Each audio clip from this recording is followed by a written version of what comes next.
Hey guys, so I'm editing this video right now and I wanted to add this little blip at the very beginning to sort of future-proof this video because the title is kind of controversial and I'm sure depending on some format shifts it might not age well.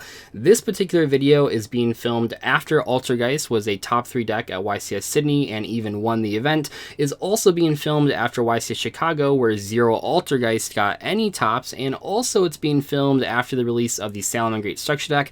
It's only been 1 weekend since the release of structure decks, we don't really know a ton about it, but just in general, that's where this video is sitting in the historical context of Yu-Gi-Oh! So if you're watching this 6 months from now, even if Altergeists are suddenly like the tier 0 deck, maybe they got a Spellbook of Judgment that I don't know about, at least at the time of filming this video, Altergeists have basically had 3 premier events in a row where they were unable to manage to get a single top. Just want to put this at the very beginning so that it's future-proofed as much as possible, even though I'm sure I'll get comments from people 6 months from now saying, well, why didn't I factor in X card or Y strategy? Anyway, enjoy the video. Ever since the release of Flames of Destruction and Altergeist Multi-Faker 9 months ago, the Altergeist theme has been at the forefront of competition, although it's never been quite the best or even second best deck. I know a lot of people complain about Altergeist, I know it's everyone's least favorite deck to play against, but as it stands, just looking at tournament results from the past 9 months, it's always been a good deck, and it's maybe sometimes been a great deck like at YCS Sydney when it won the event, but overall, while decks like Sky Strikers and Thunder Dragons and Gokis were getting 10 or more top spots at every single top 32 when those decks were at full power, the Altergeist deck has sort of been lagging behind because it's only been getting like 2 or 3 tops per event. And what's super interesting to me, not only as an Altergeist player but as a YCS competitor, the Altergeist strategy right now is struggling more than it ever has been, which is kind of strange considering that everything seems to be going right for the deck. For example, on the most recent ban list, not only was the hardest matchup for Altergeist hit, and that was Dark Warrior / Goki strategies, but also the Altergeist deck itself didn't take any restrictions on the entire list, not even any of the floodgates it plays like Secret Village or Rivalry of Warlords. When that happened, and the same thing goes for Sky Strikers as well, many players said that Konami miscalculated how strong those decks would be post ban list. In the case of Sky Strikers, people were probably right, the deck is still one of the best decks out there, if not the best deck out there, but in the case of Altergeist, it's been having a really hard time. Even with the release of Pot of Extravagance, which is literally a pot of greed for the strategy that no other deck can really take advantage of, it didn't manage to get any tops at YCS Chicago, nor did it manage to get any tops at the most recent ARG events and PPG events where Salamangreats were legal, and that really begs the question, why are Altergeists struggling so much right now? Their biggest competition was banned for the most part. They got this crazy Pot of Greed card that most other decks can't use, and it just seems like the format should be so in favor of Altergeists, and yet they're really struggling to top right now. I mean, if you go back a month when the Forbidden and Limitless came out, you had so many people claiming that multi-fakers should be limited or semi-limited, but even with every single Altergeist card on theme and off theme being unrestricted on the ban list, and even getting Pot of Extravagance, and even having the ban list changes being so in favor of control decks like Altergeist, the deck somehow is struggling to top, and it hasn't really had this issue through formats that were much harder for the deck to thrive. If we think over the past 9 months, there were so many different combo decks out there that Altergeist just auto-lost to. You had Goki, you had Dark Warrior, you had Danger FTK. These were strategies that Altergeist could almost never beat unless they opened a very specific opening of Infinite Impermanence and Multi-Faker and other hand traps like those cards. But how was Altergeist able to get so many tops so consistently over this past 9 months and even get a win at a YCS, and now suddenly, even though everything seems to be going in its favor, now it's fallen off the face of the planet?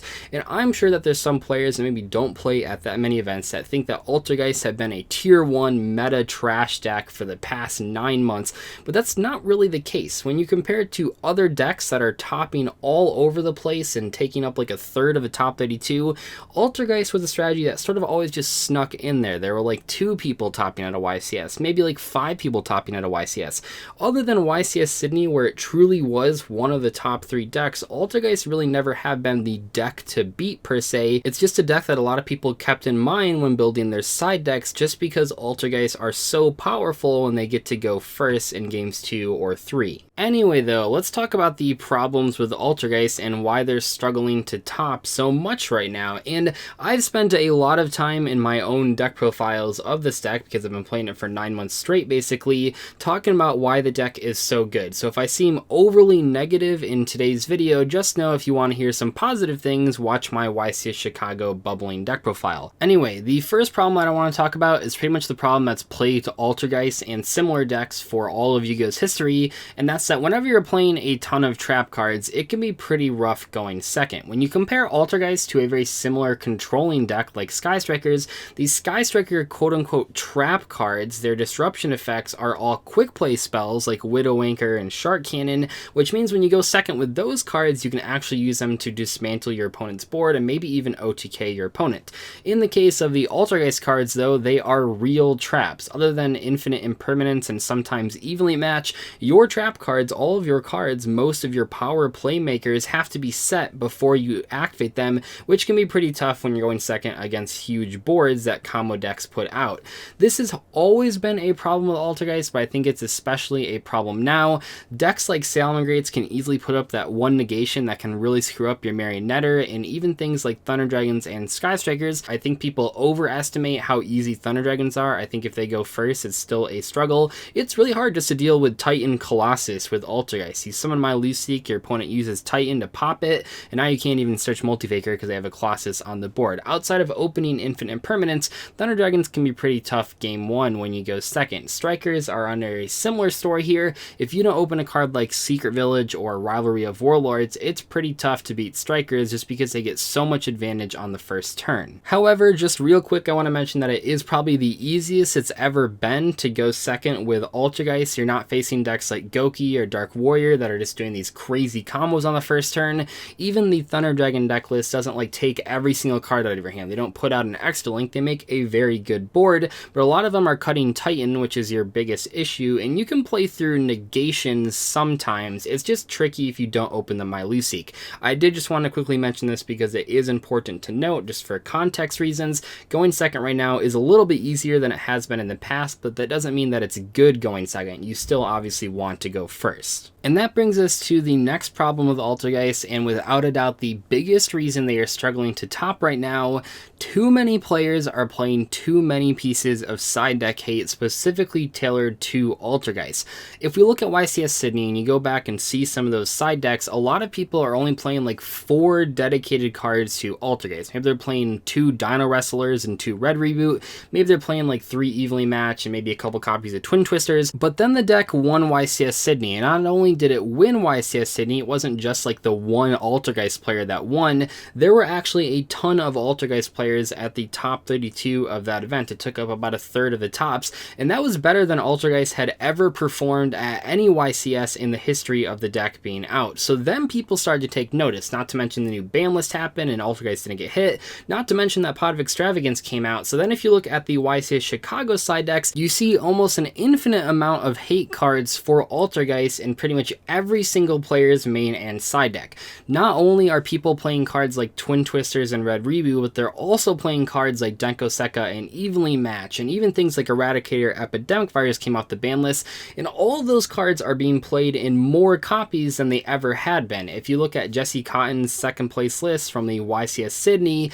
he's only playing like 2 Prank Tops and 2 Red Reboot, but if you look at lists from YCS Chicago, people are playing like 3 copies of Twin Twisters, 3 Evenly Match, 3 Denko Sekka, 3 Red Reboot, so many copies of cards just to specifically not lose to the Altergeist matchup, and that makes it almost impossible for Altergeist to function. When there's so many different cards that just auto-win against your deck, and so many people are playing 3 copies of all of them, it's really difficult to actually make your deck function under those circumstances, because that means in basically every single matchup, your opponent's at least going to have 1 copy of those cards, and cards like Red Reboot, your opponent really needs to only only have one copy and they can just OTK you, but even in some cases they'll have more than one copy, and then you're screwed in almost every single scenario. So that's probably the biggest reason Altergeists are struggling right now. They were too hyped up for YCS Chicago. They were too hyped up with Pot of Extravagance, too hyped up with the ban list changes.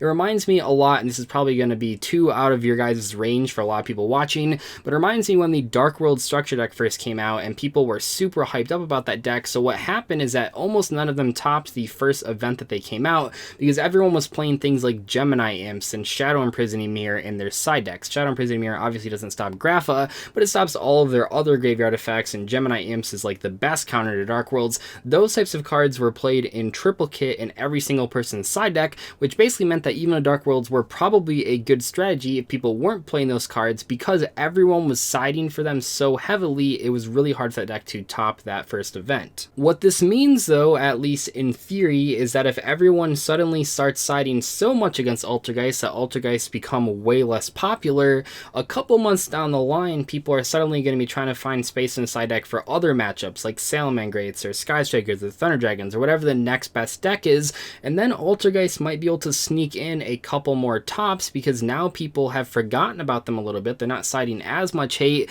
and now they still have Pot of Extravagance, and the format is still looking good for them. It's just people won't really think about Altergeists when they're building their side deck. That's where Altergeists want to be, and I'm not sure when that will happen, but I'm pretty sure that it will happen eventually, maybe even at the YCS in Germany next weekend. And lastly, I almost don't want to mention this because it's so inconsequential, but it is worth mentioning just from a deck building perspective. Playing Altergeists is sort of a balancing act in terms of which floodgates you play and which ones you put in the main or side deck. Altergeists are best in formats where they can play floodgates that are good against almost every single matchup. I think of when Hornet Drones was at 3 copies per deck and people were playing Sky Striker Trickstars and Sky Strikers and Goki.